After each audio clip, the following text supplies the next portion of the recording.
Good morning everyone. আজ 26শে জানুয়ারি Republic day, তাই সকাল সকাল গাড়ি নিয়ে বেরিয়ে পড়লাম প্যারেড দেখার উদ্দেশ্যে। তাই দেরি না করে সোজা চলে এলাম আমাদের বর্ধমানের পুলিশ লাইন মাঠে।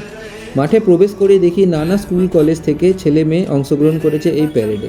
কিছু কিছু জনকে দেখলাম তারা তাদের ড্রিলস প্র্যাকটিস করছিল। তারপর দেখলাম তাদের সিনিয়র তাদের কিছু অ্যাডভাইস দিলেন এবং তারা মাঠে লাইন আপ করলো। তারপর আমাদের সম্মানীয় ডিএম ম্যাম পতাকা উত্তোলন করলেন।